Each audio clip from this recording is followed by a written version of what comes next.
banget sih. Selamat datang lagi di video gua. Dan hari ini gua akhirnya bisa gunain kostum. Ini kostumnya dari Yosua Yeremia Culture. Ini udah lama sih, cuman karena kegedean akhirnya belum bisa kepake. Tapi kayaknya kalau pakai kacamata aja. Ya udah lah. Kalau kacamata tadi kayak bayang dan mata gua merah ya. Oke, kali kita ngapain?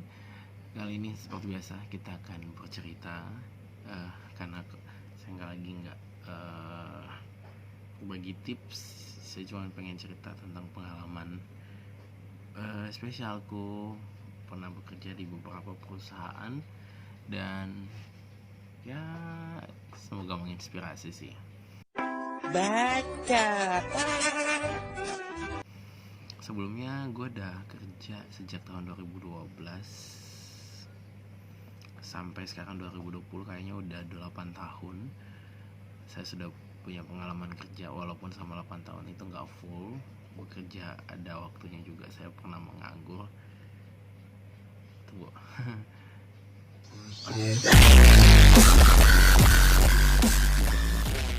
Kakak ya, gue ngebahas tentang itu. Oke, aku pengen cerita bahwa aku pernah bekerja di sekitaran dua sih, ada intermezzo ya. Sekitaran ada 2 tempat pekerjaan yang bukan bagian gue banget, jadi gue merasa itu nggak menjadi passion gue aneh ya, tapi aku suka banget bajunya. Oke, bukan passion gue. Kenapa? Karena di 2 pekerjaan tersebut memang di luar ekspektasi sih. Yang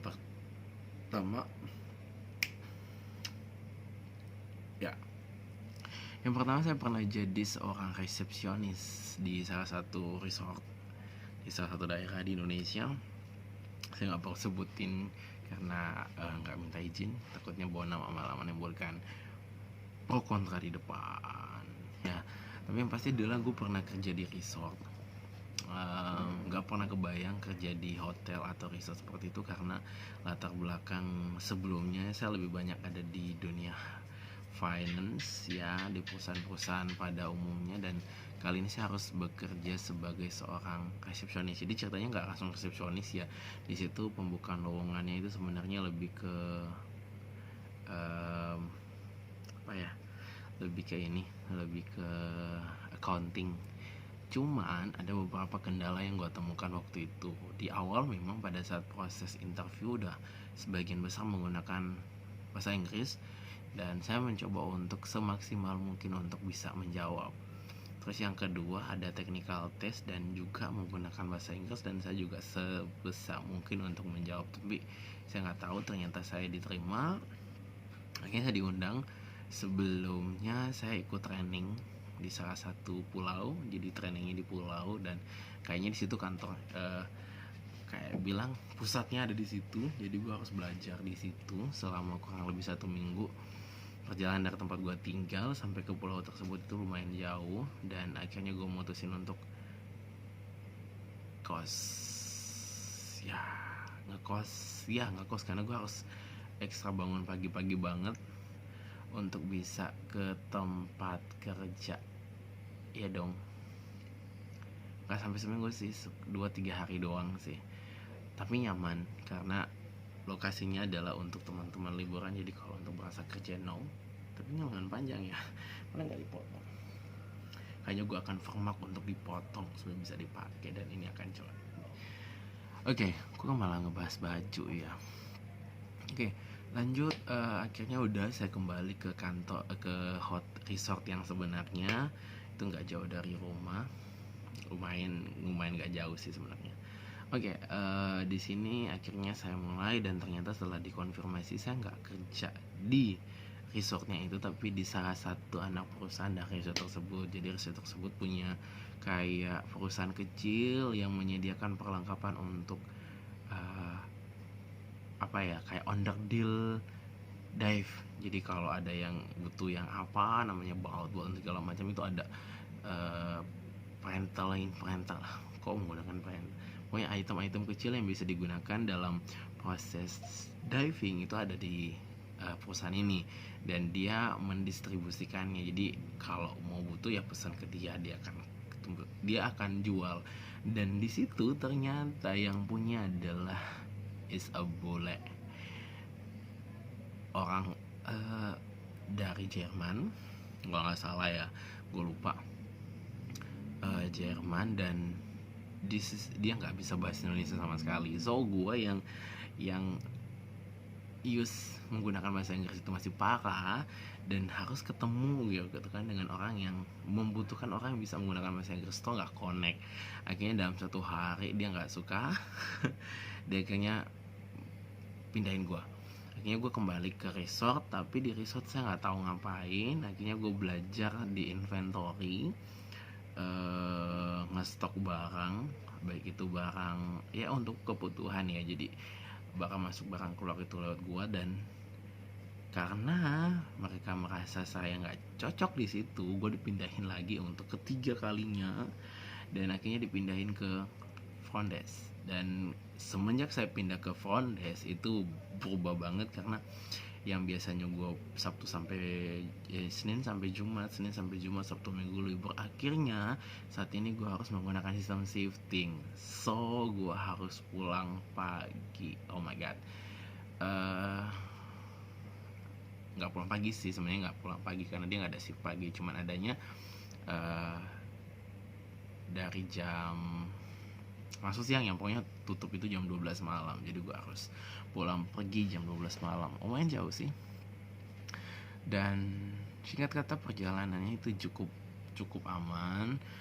Gue cukup menikmati walaupun agak kesusahan kadang-kala kalau alone ya. Kamu harus melayani tamu, harus terima tamu, dan kadang-kala gue harus minta kerjasama sama teman untuk ya udahlah, dia jangan dulu jauh, maksudnya gue nggak bisa sendiri untuk handling. So kalau memang hanya untuk menerima pesanan atau order dari kamar, oke, saya bisa bantu untuk mencatat dan bisa melayani. Tapi kalau untuk menerima check in check out is not easy for me, karena gue harus ngejelasin banyak banget, apalagi mereka harus menggunakan paspor, visa, and pembayaran menggunakan credit card. Jadi banyak banget yang nggak bisa gue lakuin. Akhirnya ya udah berjalan kurang lebih 1 bulan, nyaman banget. Kenapa nyaman? Karena lokasinya itu lebih ke liburan ya, nggak merasa kerja, dan it's a special gitu, spesial banget sama di hotel tersebut. Cuman yang nggak nyamannya sendiri adalah di lebih ke gue belum pernah punya pengalaman bekerja dengan bule. Secara otomatis untuk cara kerja bule gue nggak tahu sama sekali. Gue nggak ada kebayangan gimana cara kerja bule ya. Akhirnya gue tahu waktu itu nggak mudah cara kerja mereka ya. Gue menyesuaikan aja. Terus akhirnya gue diminta untuk belajar lagi tentang front desk ke salah satu pulau lagi, pulau yang berbeda di mana pulau sebelumnya, dan pulau itu benar-benar jauh dari daratan utama. Jadi benar-benar private banget, itu indah banget, taman lautnya wow. Jadi berasa kayak liburan gitu ya. Jadi kalau untuk rekomendasi hotel resortnya rekomendasi banget. This is recommended. Iya, gue rekomendasi banget. Cuman yang gue ceritain ini bukan resortnya, tapi ceritanya pengalaman gue kerja di sebagai situ. Karena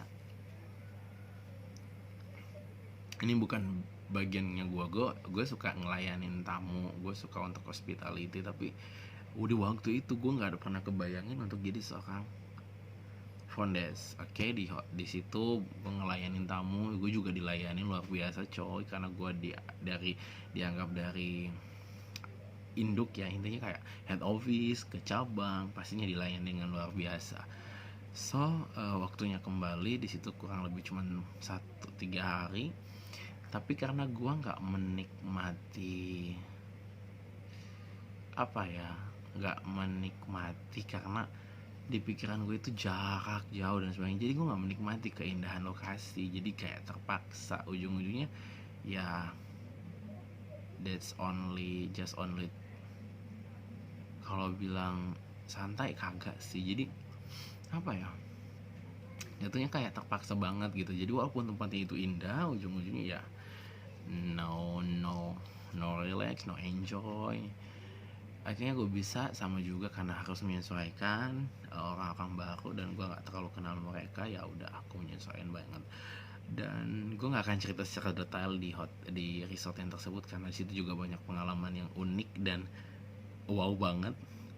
uh, Akhirnya aku kembali ke hotel utama, dan ya ternyata di hotel utama ada salah satu front desk senior laki-laki juga, dan selama gue ada di situ nih front desk senior ini selalu dapat kebagian jatahnya malam. Gue selalu dapatnya siang, gue juga nggak tahu kenapa, cuman ada front desk senior, dan front desk senior ini tinggal di resort. Ya dia tinggal di resort, punya kamar spesial and bla bla bla dan sebagainya.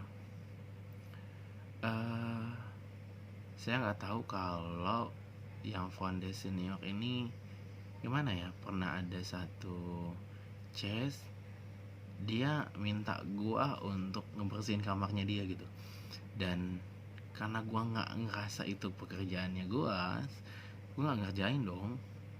Akhirnya dia marah, dia ngancem gua, bahkan sampai ada ancaman untuk membunuh. Damn. Ya jadi gue merasa sangat terancam banget. Gue nggak tahu kenapa, cuman setelah itu ya ternyata aku nemuin ada yang nggak benar pada pencatatan dari salah satu cabang dari resort tersebut. Dan sebelum saya memutuskan untuk resign, saya tiba-tiba diundang oleh pemilik untuk meeting di salah satu lokasi, dan lokasi itu jauh dari hotel, di salah satu hotel ternama di daerah tersebut. Dan gue ketemu dan gue nggak tahu ada pembahasan apa, dan gue cuma bilang mohon maaf kalau gue menemukan ada yang aneh di hotel tersebut dan saya nggak tahu, ini tolong dibuktikan. Dan akhirnya saya mau diutus untuk kesana lagi selama kurang lebih 2 minggu untuk memastikan kembali. Tapi pada saat sudah selesai pertemuan, ternyata yang bersangkutan udah mengetahui kalau gue sempat diundang sama si owner untuk menyelidiki di hotel sebelumnya, yang dimana yang bersangkutan sempat memegang, jadi kayak punya peran penting di bagian tersebut, di cabang tersebut. Singkat cerita, akhirnya ancaman itu semakin menjadi-jadi, nggak hanya secara bercanda tapi sudah secara langsung, karena saya juga nerima pesan singkat, bahkan saya nerima telepon dari yang bersangkutan kalau saya macam-macam itu sebagainya. Cuman ya waktu itu sih jujur takut ya, gue takut, gue mutusin untuk mundur. Ya ada beberapa alasan gue mutusin untuk mundur, bukan hanya itu. Yang alasan kedua adalah karena gue Kristen, gue kadang selama gue 3 bulan di situ susah untuk masuk gereja karena saya selalu dapat jatah masuk di hari Minggu. Ditambah lagi ketika saya harus ada di pulau itu nggak ada gereja, secara otomatis gue harus ketika hari Minggu itu nggak ibadah sama sekali. So kayak nggak nyaman di guanya, ditambah lagi gue merasa terancam di situ. Ya udahlah, gue mutusin untuk keluar. Tapi waktu saya keluar sih saya nggak pernah nyampain apa alasan utamanya, saya cuma pengen keluar aja.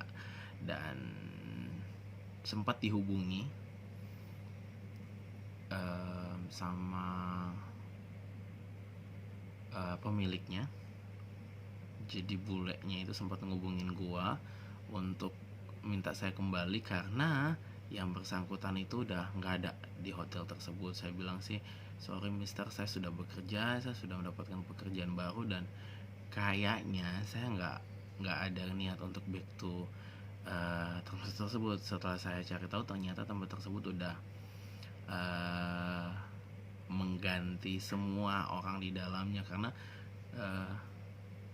saya bukan merasakan diri saya yang buat ketemu, cuman waktu itu saya merasa kejanggalan aja pada saat pencatatan, karena waktu itu sebenarnya saya melamar accounting tapi ujung-ujungnya di front desk, dan akhirnya gue ketemu ada banyak kejanggalan karena apa yang ditulis di front desk pada saat di bill itu nggak sesuai gitu. Jadi dalam hati gue, kok nggak kayak gini ya, kan gue nulis segini dulu, kok yang di billnya segini. Setelah diselidiki ternyata ada pembayaran secara manual. Jadi yang dimasuk di bill itu kan masuk di apa ya, di perusahaan ya, kan dia harus menggunakan kredit card. Ternyata dia juga bayar secara manual gitu. Ada bill yang manual, yang gue anggap itu ya biasa, tapi gue cerita ke salah satu accountingnya mereka, dan dia bilang, oh, ini enggak seperti itu mbak, mas, itu ada yang salah gitu.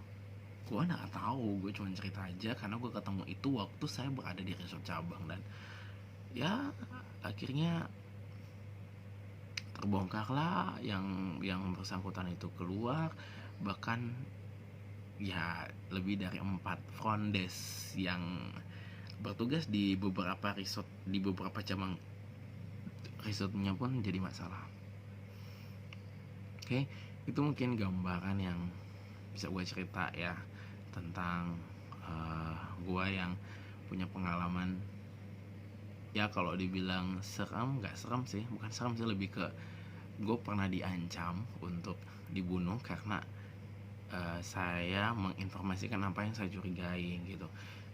Kadangkala ketika kita melakukan hal yang positif, kadangkala ada dampak yang harus kita lakukan, karena orang yang curang, orang yang ada yang melakukan tidak gitu pasti nggak mau kalau kita tahu.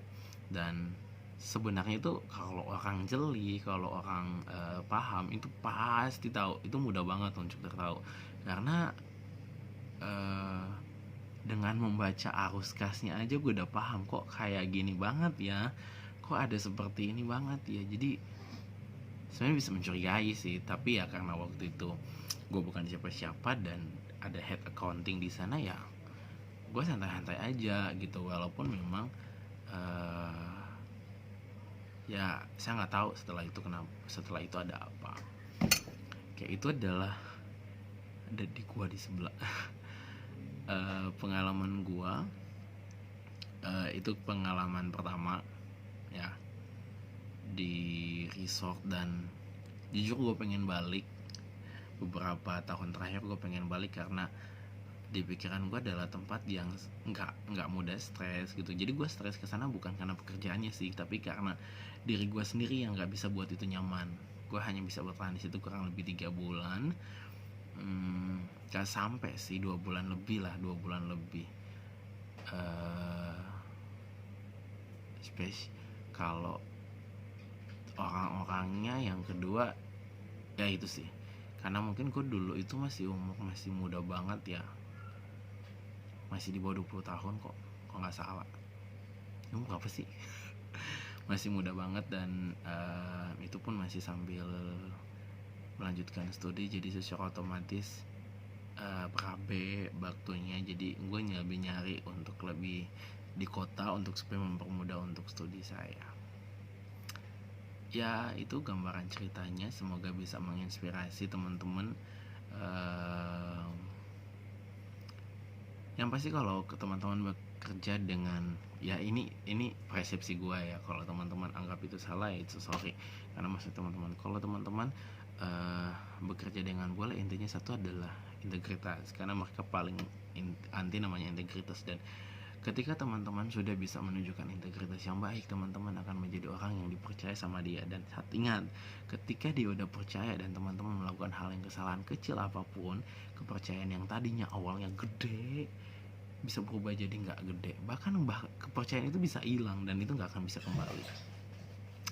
Jadi teman-teman hargai pekerjaan yang teman-teman miliki saat ini, bersyukur bahwa teman-teman masih diberikan kesempatan untuk bekerja. Sekian dari gua, see you. Jangan lupa subscribe, like, komen apa aja yang teman-teman nanya, dan jangan lupa untuk share, dan siapa tahu pengalaman saya bisa membantu teman-teman yang lain untuk bisa berkarya dalam pekerjaannya. See you, bye bye. Hampir setiap hari. Ingat, subscribe itu gratis, gak ada